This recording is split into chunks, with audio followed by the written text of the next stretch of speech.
Hi students, आज हम goodwill की जितनी भी इफेक्ट्स होने वाली है वो सीखने वाले हैं। सो गुडविल का जो एडजस्टमेंट होता है वो बहुत ही इंपॉर्टेंट है फिफ्थ लेसन में। सो उसे कैसे आपको सॉल्व करना है, जर्नल कैसे लिखनी है, वो मैं आपको स्टेप बाय स्टेप सिखाने वाली हूँ। ठीक है, चलिए। सो यहाँ पे आज का वीडियो स्टार्ट करेंगे। यहाँ पे मैंने लिखा है accounting treatment of goodwill as per accounting standard 26। ठीक है, ये जो ट्रीटमेंट दिखाई है वो अकाउंटिंग स्टैंडर्ड 26 में दिखाई है। जब आप सीए करेंगे या आईसीडब्ल्यू करेंगे तो अब आपको पूरे अकाउंटिंग स्टैंडर्ड सीखने हैं। ठीक है, उसमें 26 स्टैंडर्ड में दिया है ये ट्रीटमेंट गुडविल का। ठीक है, कैसे कैलकुलेट करना है ये पूरा आपको वहां पे दिया हुआ है डीपली। सो यहाँ पे मेनली हम 6 कंडीशन की बात करने वाले हैं। तो 6 कंडीशन जब हम स्टार्ट करेंगे, अलग अलग सिचुएशन में कैसी एंट्रीज होंगी उसको स्टार्ट करेंगे। उससे पहले थोड़ा बेसिक जो है वो मैं आपको सिखाना चाहती हूँ गुडविल के लिए। सो ओल्ड गुडविल जो होती है, देखिए दो चीजें यहाँ पे हमें लर्न रखनी है। एक तो ओल्ड गुडविल होगी एंड एक न्यू गुडविल होगी। ठीक है, मतलब जब हम रिवैल्यूएशन करेंगे उससे पहले बैलेंस शीट में जो दी हुई होगी वो ओल्ड गुडविल होगी। ठीक है, सो जो ओल्ड गुडविल है यहाँ पे हम लिखते जाएंगे old goodwill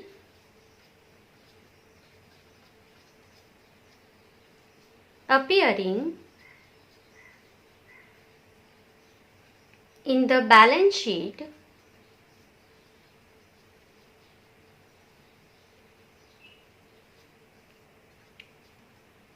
of the old firm। ठीक है, जो हमारी ओल्ड फर्म है उसकी जो बैलेंस शीट होगी उसमें गुडविल होगी पहले से। ठीक है, वो ओल्ड गुडविल होती है।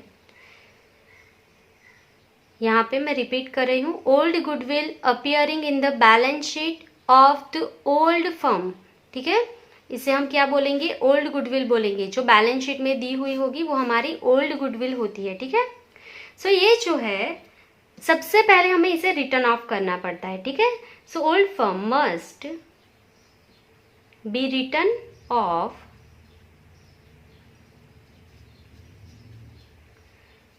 अमोंग। ठीक है, अभी ये कौन लेगा जो ओल्ड गुडविल है, मतलब पहले पार्टनर थे ए एंड बी। ये हमने प्रीवियस वीडियो में भी सीखा था कि अगर old partner A and B है और सी ऐड हो रहा है। ठीक है, तो ओल्ड जो गुडविल है उस पे राइट किसका होता है, ओल्ड पार्टनर का ही होता है, मतलब ए एंड बी का ही होगा। ये बहुत अच्छे से लर्न रखना, क्योंकि ये जो है हमारे सम की शुरुआत होगी गुडविल के कैलकुलेशन की। ठीक है, कोई भी सम हम कैलकुलेट करेंगे तो गुडविल कैलकुलेट करने की ये शुरुआत होगी। ठीक है, जो ओल्ड गुडविल है जो बैलेंस शीट में दी है वो ओल्ड गुडविल होगी, और ये जो गुडविल है उसे हमें सबसे पहले रिटर्न ऑफ करना है अमोंग ओल्ड पार्टनर। जो ए एंड बी है ओल्ड पार्टनर उसको ही देना है। ठीक है, ये एज्यूम किया है, कोई और भी हो सकते हैं partner. Among old partners in their old P and L ratio. ये आपको लर्न रखना है कि जो ओल्ड गुडविल है बैलेंस शीट में वो ओल्ड पार्टनर को ही डिस्ट्रीब्यूट होगी, और कौन से रेशियो में, old P and L ratio में ही डिस्ट्रीब्यूट करना है। क्लियर, ये यहाँ पे आप गलती नहीं करेंगे। अगर आप इसको सैक्रिफाइस रेशियो में डिस्ट्रीब्यूट कर देंगे तो आपका सम रॉन्ग हो जाएगा। ठीक है, ये पहला यहाँ पे रूल आपको लर्न रखना है कि ओल्ड गुडविल है बैलेंस शीट में है तो वो ओल्ड पार्टनर को मिलेगी old P and L ratio पे। उस पे न्यू पार्टनर का कोई भी राइट नहीं होता है, क्योंकि ये जो गुडविल है ये पहले थी, सी के आने से पहले थी, तो उस पे किसका हक होगा, उस पैसों पे ए एंड बी का ही, क्योंकि इन दोनों ने ही मेहनत की है। ठीक है, सी को क्यों मिलेगा उसमें राइट। ठीक है, तो इसको नहीं देना है सी को, तो सी के आने से पहले ए एंड बी से ले लेंगे, ओल्ड पार्टनर ले लेंगे old P and L ratio में। ठीक है, ये एसेट है ओल्ड एसेट, तो ये ओल्ड पार्टनर ले लेंगे। क्लियर, चलिए ये पहला स्टेप है।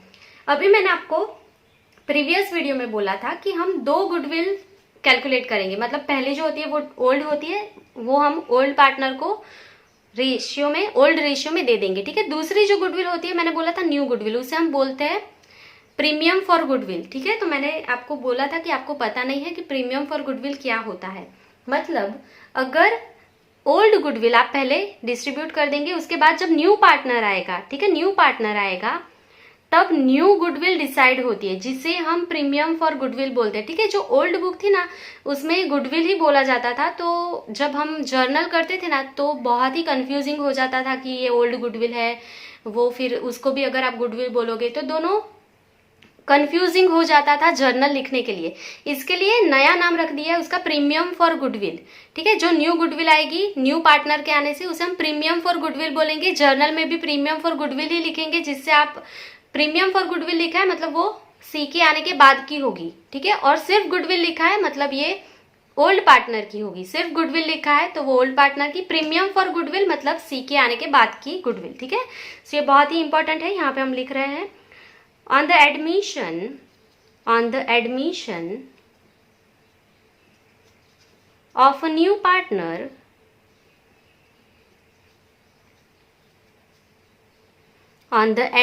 of a new partner old partners sacrifice sum of profit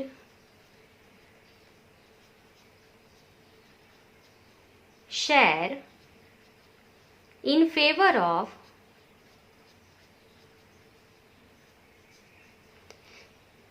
on the admission of a new partner, old partner sacrifice some profit share in favor of, अभी किसको देंगे तो जो आया है उसको सेक्रीफाइस करके देंगे। ठीक है, तो ऑफ अ न्यू पार्टनर।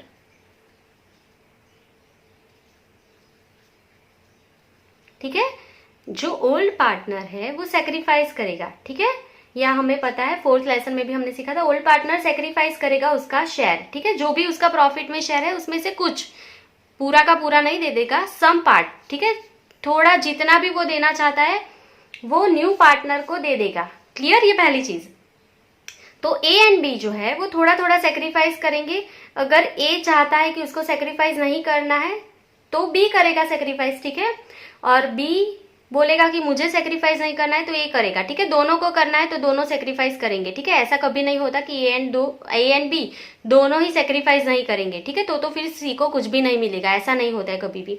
ठीक है, ए एंड बी दोनों सेक्रीफाइस करेंगे या कोई एक सेक्रीफाइस करेगा तो भी चलेगा। ठीक है, ये शेयर सी को मिल जाएगा। तो सी को तो प्रॉफिट में शेयर मिल गया, उसके बदले में ए एंड बी को क्या मिलेगा। ठीक है, सपोज ए एंड बी, हमने प्रीवियस जब वीडियो बनाया था उसमें मैंने एक्सप्लेन किया था कि अगर ए एंड बी को 50,000 मिल रहे थे प्रॉफिट में से, अभी उन्होंने सी को शेयर दे दिया प्रॉफिट में, तो ए एंड बी को तो पैसा कम मिलेगा ना, तो उसके बदले में ए एंड बी को क्या मिलेगा। ठीक है, उन्होंने सेक्रीफाइस किया सी के लिए प्रॉफिट में शेयर। ठीक है, अभी वो दोनों थोड़ा कम पैसा ले रहे हैं प्रॉफिट में से, तो उसके बदले में ए एंड बी को क्या मिलेगा। ठीक है, तो वो अभी सीखने वाले हैं। To compensate the profit share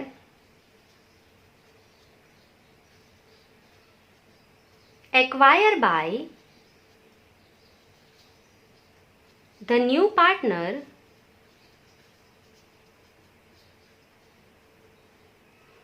ठीक है, अभी क्या करना है, to compensate the profit share acquire by the new partner. New partner को जो भी प्रॉफिट अभी मिला है, ठीक है, तो उसके बदले में वो क्या देगा, ए एंड बी को।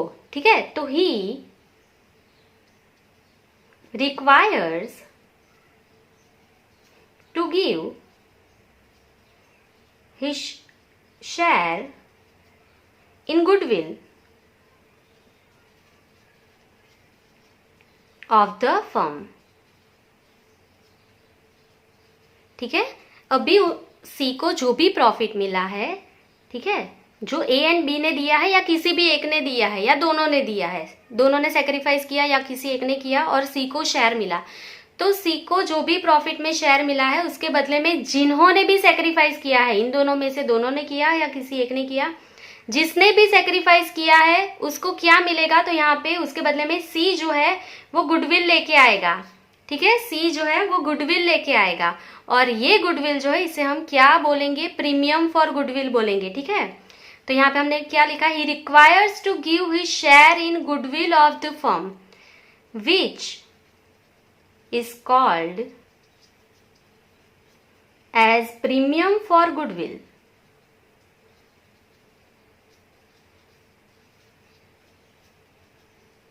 ठीक है, उसे हम क्या बोलेंगे, प्रीमियम फॉर गुडविल बोलेंगे। इसका सिंपली मतलब क्या होता है कि ए एंड बी ने जो भी सेक्रीफाइस किया उसके बदले में सी जो है वो गुडविल लाएगा उसके शेयर की। ठीक है, टोटल गुडविल नहीं लाएगा, उसका जो शेयर है उतनी ही वो गुडविल लाएगा, गुडविल का पैसा लाएगा। ठीक है, जिसे हम क्या बोलेंगे, प्रीमियम फॉर गुडविल। ठीक है, सिर्फ गुडविल नहीं बोलेंगे क्योंकि ये गुडविल भी है, ये पुरानी है, सिर्फ गुडविल लिखा है मतलब old goodwill. Premium for goodwill मतलब न्यू पार्टनर को लाना है उसके शेयर का, वो शेयर गुडविल का। ठीक है, उसे हम प्रीमियम फॉर गुडविल बोलते हैं। क्लियर। और ये जो गुडविल है, ठीक है, वो किसको डिस्ट्रीब्यूट हो जाएगी, ए एंड बी को, क्योंकि इन्होंने सेक्रीफाइस किया है ना। ठीक है, तो ए एंड बी को मिलेगा। तो यहाँ पे हम लिख रहे हैं premium for goodwill, premium for goodwill, premium for goodwill is distributed, premium for goodwill is distributed among the old partners in the sacrificing ratio। ठीक है, ये बहुत ही इंपॉर्टेंट टॉपिक चल रहा है आज का हमारा। ये जो प्रीमियम फॉर गुडविल है वो डिस्ट्रीब्यूट करना है ओल्ड पार्टनर को। कौन से रेशियो में डिस्ट्रीब्यूट होगा, सेक्रीफाइसिंग रेशियो में, ना कि ओल्ड रेशियो में। ये अच्छे से समझ ले, सिर्फ गुडविल है, ओल्ड गुडविल है तो ओल्ड पार्टनर को ओल्ड रेशियो में मिलेगी। ठीक है, क्योंकि तब तो सी नहीं आया था। अभी जो सी लेके आएगा प्रीमियम फॉर गुडविल में, उसका जितना भी शेयर होगा उतना पैसा वो लेके आएगा प्रीमियम फॉर गुडविल। ठीक है, ये पैसा ए एंड बी दोनों ने सेक्रीफाइस किया है तो दोनों को मिलेगा। जितना सेक्रीफाइस जिसने किया है उतना पैसा उसको मिलेगा। ठीक है, ए ने ज्यादा सेक्रीफाइस किया है तो ए को ज्यादा मिलेगा, बी ने कम सेक्रीफाइस किया तो उसको कम पैसा मिलेगा गुडविल का। ठीक है, क्लियर। तो प्रीमियम फॉर गुडविल जो है वो ओल्ड पार्टनर को मिलेगी। कौन से रेशियो में, लर्न रखना है, सेक्रीफाइस रेशियो में। इसके लिए हर सम में हम सेक्रीफाइस रेशियो फाइंड करेंगे ही करेंगे। ठीक है, सेक्रीफाइस रेशियो अगर हमें नहीं पता है तो हम प्रीमियम फॉर गुडविल डिस्ट्रीब्यूट नहीं कर पाते हैं। ठीक है, तो इसके लिए सेक्रीफाइस रेशियो फाइंड करना कंपलसरी है हर एक सम में।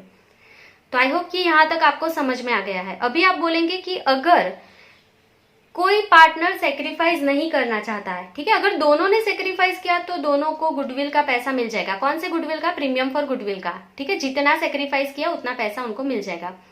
अभी आप सोचेंगे कि अगर ए चाहता नहीं है कि उसको सेक्रीफाइस करना है, उसको उसका शेयर जो पहले मिलता था वो ही चाहिए, उसको कोई भी चेंज नहीं करना है उसमें। ठीक है, तो अगर वो सेक्रीफाइस नहीं करना चाहता है तो उसको प्रीमियम फॉर गुडविल की जो भी अमाउंट है वो नहीं मिलेगी। क्लियर, उसको कोई भी पैसा नहीं मिलेगा यहां से। ठीक है, तो यहां पे हम लिखते जाएंगे नंबर 1, नंबर 1। ठीक है, if profit sharing ratio of an old partner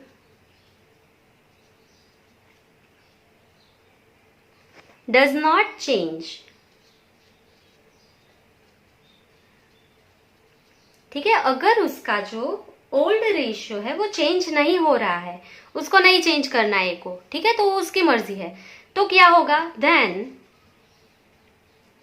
he will not receive, then he will not receive any amount for goodwill. उससे गुडविल में से कोई भी पैसा नहीं मिलेगा।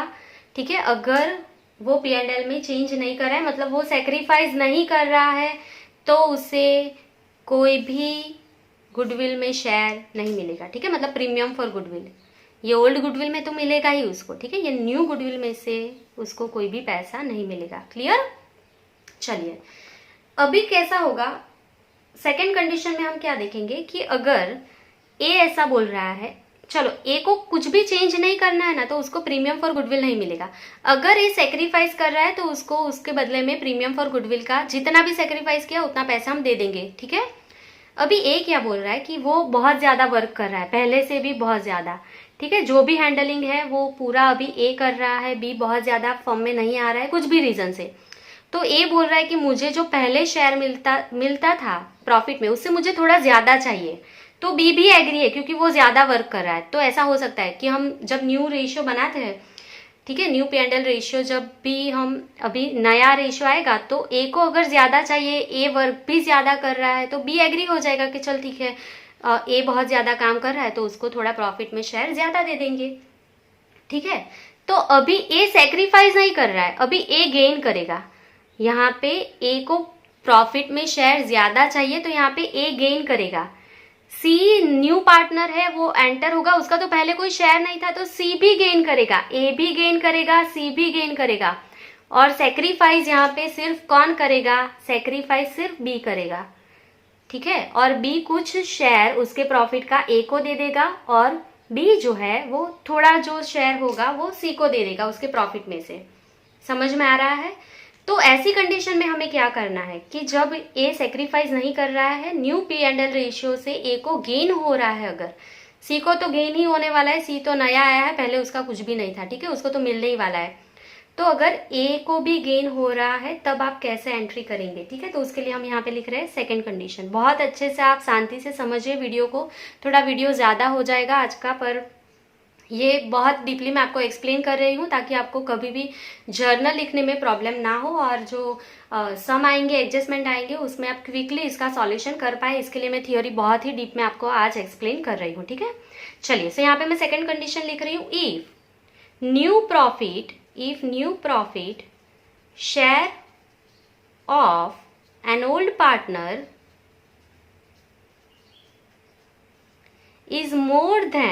is more than old profit share, जो उसको पहले मिलता था ना उससे ज्यादा मिला है अभी, it means he gains some profit share, ठीक है, he gains some profit share। देखो इसका मतलब अभी मैंने क्या लिखा है सिर्फ कि if new partner share of an old partner, जो पुराना पार्टनर था, ठीक है, उसका न्यू प्रॉफिट जो है वो ज्यादा है, more than old profit share, जो उसको पहले मिलता था ना उससे अभी ओल्ड पार्टनर को ज्यादा मिल रहा है। ओल्ड पार्टनर मतलब हमने यहाँ पे एज्यूम किया है ए को पहले से अभी ज्यादा प्रॉफिट मिल रहा है, उसका मतलब ए को गेन हुआ है, ठीक है। ए ने कोई सेक्रीफाइस नहीं किया है, ए को यहाँ पे गेन हुआ है, ठीक है।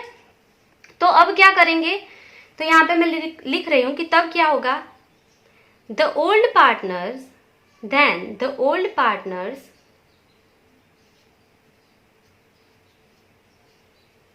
who gain will have to give goodwill by his share of gain which is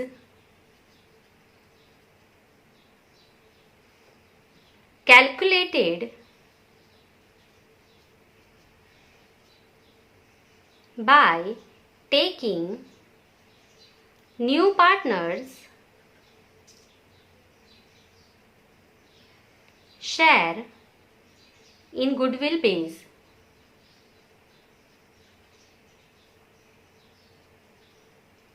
ठीक है, एक एक लाइन लिख रही हूँ, एक एक लाइन में आपको एक्सप्लेन कर रही हूँ। अभी क्या हुआ कि अगर ए को पहले से ज्यादा गेन हो रहा है, मतलब प्रॉफिट ज्यादा मिल रहा है, मतलब ए को गेन हो रहा है, then old partner who gains, जिसको गेन हुआ है, will have to give goodwill, उसको भी गुडविल देनी पड़ेगी। कितनी, by his share of gain, उसको जितना भी गेन, देखो बी ने कुछ सेक्रीफाइस करके ए को दिया, सपोज वन हाफ दिया उसका शेयर का, ठीक है, तो 1/2 जो है ये ए को गेन हुआ, तो जो गुडविल है, जो बेस है हमारा, प्रीमियम फॉर गुडविल जो हमने यहाँ पे कैलकुलेट किया है, वो 3 पार्टनर को यहाँ पे मैंने सिखाया था प्रीवियस वीडियो में कि सी जो है वो उसका जो शेयर है गुडविल का वही लेके आएगा कैश में। तो यहाँ पे क्या होगा, ए जितना गेन कर रहा है उतना ही पैसा वो लाएगा, ठीक है। जो यहाँ पे गुडविल हमने टोटल गुडविल कैलकुलेट की है, उसमें से ए को जितना गेन हुआ वो उतना गुडविल का पैसा ए भी लेके आएगा। सी तो लाने वाला ही है, सी न्यू पार्टनर है, सी तो लाएगा ही लाएगा। अगर ए गेन कर रहा है तो ए भी गुडविल का पैसा लेके आएगा, ठीक है। अभी सिर्फ एक इम्पॉर्टेंट लास्ट टॉपिक यहाँ पे कि जो पार्टनर सेक्रीफाइस करेगा उसको गुडविल का पैसा मिलने वाला है, ठीक है। जो सेक्रीफाइस करेगा उसको गुडविल का पैसा मिलेगा। तो यहाँ पे मैं सिंपली लिख रही हूँ कि जो सेक्रीफाइस करेगा, ठीक है, जो सेक्रीफाइस करेगा जो भी पार्टनर, ठीक है, उसका कैपिटल अकाउंट क्या होगा, क्रेडिट होगा, कैपिटल अकाउंट क्रेडिट। ठीक है, जो पार्टनर सेक्रीफाइस कर रहा है उसको गुडविल का पैसा मिलेगा। ठीक है, तो पार्टनर के लिए इनकम है, इसके लिए क्रेडिट होगा। बहुत ही इजी है, ये रूल आपको अभी लर्न कर लेना है। जब जर्नल होगी तब सेक्रीफाइसिंग पार्टनर को हम क्रेडिट करेंगे, तो रीजन पता होना चाहिए। ठीक है, जो भी पार्टनर सेक्रीफाइस करेगा उसे हम क्रेडिट करेंगे क्योंकि उसको गुडविल का पैसा मिलेगा। ठीक है, या तो सी से मिलेगा, ठीक है, सी से तो मिलेगा ही, और ए अगर यहाँ पे गेन कर रहा है तो ए से भी मिलेगा बी को। ठीक है, तो सिर्फ यहाँ पे बी क्रेडिट होगा क्योंकि बी इन दोनों से पैसा ले लेगा। उसने जो भी सेक्रीफाइस किया उसके बदले में ए एंड सी से वो गुडविल का पैसा ले लेगा। क्लियर। और जो पार्टनर गेन करता है, ठीक है, जो पार्टनर गेन करता है उसका कैपिटल अकाउंट डेबिट होता है। ठीक है, क्योंकि उसके लिए एक्सपेंस है। ठीक है, यहाँ पे ए एंड सी दोनों गेन कर रहे हैं। बी ने सेक्रीफाइस किया, ए एंड सी ने यहाँ पे क्या किया है, गेन किया है, तो दोनों का कैपिटल अकाउंट क्या होगा, डेबिट होगा, क्योंकि उनके लिए एक्सपेंस है, उनको गुडविल का पैसा देना पड़ेगा बी को। क्लियर यहाँ पे। तो ये रूल आपको अभी से लर्न रखना है, जो सेक्रीफाइस करेगा वो क्रेडिट होगा, जो गेन करेगा उसका कैपिटल या करंट अकाउंट जो भी होगा वो डेबिट होगा। क्लियर। चलिए, आई होप कि आपको इतना समझ में आ गया है। अभी हम हमारे आज के नेक्स्ट टॉपिक पे जाएंगे। सो यहाँ पे मेनली मैंने लिख लिया है accounting treatment of goodwill as per accounting standard 26। ये हम सीख रहे हैं पूरा आज। There are 6 situation. ठीक है, 6 सिचुएशन है जिसमें गुडविल की जो एंट्री है वो अलग अलग होगी यहाँ पे। ठीक है, तो ये कंडीशन सिर्फ मैं आपको आज एक्सप्लेन करने वाली हूँ, वीडियो बहुत वरना लंबी हो जाएगी आज की। तो गुडविल का ये पार्ट 1 होगा जिसमें हम सिर्फ कंडीशन सीखने वाले हैं। तो मैं आपको सिर्फ यहाँ पे एक्सप्लेन कर रही हूँ, आज हम कोई भी ट्रीटमेंट नहीं सीखने वाले। इसका जो पार्ट 2 आएगा उसमें हम सीख लेंगे, पूरा गुडविल का ही होगा। ठीक है, चलिए। सो क्या सीखना है बेसिकली, हमें 6 यहाँ पे सिचुएशन है, उसमें हमें गुडविल की एंट्री कैसे होगी वो सीखनी है। ठीक है, पहले हेडिंग सीख लेंगे ताकि जब आप एंट्री करें तब मुझे आपको हेडिंग एक्सप्लेन ज्यादा ना करने पड़े। ठीक है, सो सबसे पहली है when goodwill is paid privately bye the new partner. ठीक है, बहुत अच्छे से समझ लीजिए, जब गुडविल जो है वो न्यू पार्टनर पे करेगा वो प्राइवेटली होगी। ठीक है, प्राइवेटली का मतलब ही है कि बुक्स में कोई भी एंट्री नहीं होगी। अगर न्यू पार्टनर प्राइवेटली ही गुडविल पे कर देगा दोनों को, ठीक है, किसी को पता नहीं चलेगा प्राइवेटली मतलब, ठीक है, तो बुक में कोई भी एंट्री नहीं होगी। तो ये कंडीशन में तो आपको कुछ भी नहीं करना है। ठीक है, एडजस्टमेंट में भी नहीं दिया होगा और ऐसा कभी भी एडजस्टमेंट आएगा ही नहीं। ठीक है, तो ये फर्स्ट तो निकल ही जाएगा। Second, when premium for goodwill is brought in cash और काइंड। ठीक है, प्रीमियम फॉर गुडविल, यहाँ पे वर्ड लिखा है premium for goodwill is brought in cash और काइंड, मतलब न्यू पार्टनर कैश में लाएगा और काइंड में। काइंड में मतलब कोई भी एसेट लेके आ जाएगा, अगर उसके पास कैश नहीं है तो वो अपनी कुछ भी एसेट लेके आ सकता है। ठीक है, by the new partner and it is retained in the business. ये तो रिटेन मतलब जो सेक्रीफाइस किया है पार्टनर ने वो पैसा लेके नहीं जाएंगे गुडविल का, अभी उन्होंने फर्म में ही रखा है। रिटेन इन द बिजनेस मतलब अभी वो विड्रॉ करके नहीं लेके गए।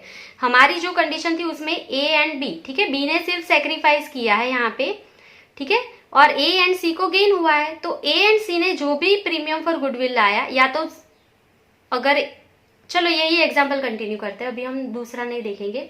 ए एंड सी दोनों ने जो गुडविल का पैसा लाया वो बी नहीं लेके गया अभी तक, वो फर्म में ही है, तो क्या करेंगे। ठीक है, ये सेकंड कंडीशन है। थर्ड कंडीशन क्या सीखना है हमें, when premium of goodwill is brought in cash by the new partner. New partner अगर प्रीमियम का गुडविल फॉर प्रीमियम का पैसा लेके आया कैश में, and it is withdrawn by the old partners fully और पार्टली, मतलब ये जो पैसा था वो ओल्ड पार्टनर ने विड्रॉ कर लिया पूरा का पूरा, या तो कुछ आधा या 60% कुछ भी विड्रॉ कर लिया। ठीक है, तो यहाँ पे देखेंगे ए एंड सी, ठीक है, दोनों जो है वो हमारे एग्जाम्पल में दोनों ने गेन किया है, दोनों जो है प्रीमियम फॉर गुडविल का पैसा लेके आएंगे। ठीक है, ये पैसा बी ने विड्रॉ कर लिया, या तो पूरा का पूरा, या तो 60%, 40%, 50% कुछ भी विड्रॉ करके ले गया वो, तब क्या करना है। ठीक है, तो ये थर्ड कंडीशन है हमारी। Number 4, when the new partner does not bring his share of goodwill in cash. अभी सी के पास पैसा नहीं है, ठीक है, ए ने भी सेक्रीफाइस कर लिया, ऐसा मानो अभी ए एंड बी दोनों ने सेक्रीफाइस किया है। ठीक है, दोनों को पैसा मिलना चाहिए प्रीमियम फॉर गुडविल का। अभी ये जो न्यू पार्टनर है सी, ठीक है, ये न्यू पार्टनर है, उसके पास कैश नहीं है गुडविल के लिए, तो अभी वो गुडविल का पैसा नहीं लेके आ रहा है कैश में, तब क्या करना है। ठीक है, ये फोर्थ में सीखेंगे। फिफ्थ में क्या सीखना है, when the new partner brings his share in goodwill partly in cash. अभी सी के पास कुछ पैसा है, कुछ ज्यादा पैसा नहीं है, तो अगर 40% है, 60% नहीं है उसके पास, ठीक है, तो क्या करेंगे, तो अगर 40% कैश में लेके आया है तो 60% वो नहीं लेके आया है, ठीक है, तब क्या करना है। तो ये हम फिफ्थ टॉपिक में सीखने वाले हैं, ये आज आप पूरा समझ लीजिए, ठीक है, क्योंकि नेक्स्ट जो हमारा पार्ट 2 होगा उसमें मैं डायरेक्टली हेडिंग लिख के आपको अकाउंटिंग ट्रीटमेंट एक्सप्लेन कर दूंगी। वहां पे मैं ज्यादा हेडिंग आपको एक्सप्लेन नहीं कर पाऊंगी, वरना वो वीडियो भी बहुत लंबा हो जाएगा, ठीक है, क्योंकि उसमें थोड़ा आपको एक्सप्लेनेशन डीप में देना पड़ेगा मुझे, तो ही आपको समझ में आ जाएगा। क्लियर? तो इसके लिए मैं आज ही आपको एक्सप्लेन कर दे रही हूँ सारे के सारे जो सिचुएशंस है वो। चलिए, और लास्ट जो हमें सीखना है, when valuation of goodwill is made on the basis of partners capital, उससे हम क्या बोलेंगे, हिडन गुडविल। ठीक है, जब भी ऐसा आएगा, जब आपको कैपिटल, पार्टनर की जो कैपिटल है उसके हिसाब से गुडविल रखनी है, तो सब में हिडन गुडविल होगी, और तब उसका कैलकुलेशन कैसे करना है ये मैं आपको डायरेक्टली सम में सिखाऊंगी। ठीक है, तो यहाँ पे मेनली आप देखेंगे तो फर्स्ट जो टॉपिक है कि गुडविल अगर प्राइवेटली लेके आता है न्यू पार्टनर, तो उसकी तो कोई भी एंट्री होने वाली नहीं है। ठीक है, तो ये जो पूरा फर्स्ट टॉपिक है वो हमारा निकल जाएगा। तो सेकेंड टॉपिक से हम स्टार्ट करेंगे हमारा next video, second, third, fourth and fifth. ठीक है, ये बहुत अच्छे से हमें सीखना है, ये 4 टॉपिक बहुत अच्छे से सीखना है, और ऐसा नहीं है कि 6th स्टेप हमें नहीं सीखना है, क्योंकि ये जो हिडन गुडविल होती है उसके लिए कैलकुलेशन करना पड़ेगा, और ये कैलकुलेशन हम डायरेक्टली सम में सीखेंगे। क्लियर? मैं आपको बहुत ही शॉर्टकट में ये सम में ही सिखा दूंगी कि जब आपको बोला होगा कि कैपिटल इतनी रखनी है और उसके हिसाब से आप गुडविल को मैनेज कर लीजिए, गुडविल कैपिटल के हिसाब से ही रखनी है, ऐसा आपको एडजस्टमेंट दे दिया होगा, तब आपको पता चल जाएगा कि ये हिडन गुडविल का एडजस्टमेंट है। तो कैलकुलेशन हम वर्किंग नोट्स में तब कर लेंगे। ठीक है, वो बहुत ईजी है। उसके लिए भी जरूरी है कि आपको second, third, fourth and fifth जो है ये टॉपिक बहुत अच्छे से आए, क्योंकि यहाँ पे भी जर्नल रिपीट ही होगी, वो इन सब में से ही आएगी। क्लियर? चलिए, सो आज मैंने इतना आपको सिखाया है, आई होप कि आपको अच्छे से समझ में आ गया होगा। सो नेक्स्ट वीडियो में हम यहाँ पे सेकेंड जो है हमारी सिचुएशन वहां से शुरू करेंगे, अकाउंटिंग ट्रीटमेंट क्या होगी। ठीक है, सो तब तक के लिए आप ये सब लर्न कर लीजिए, लिख लेना आप। ठीक है, थैंक यू फॉर वॉचिंग।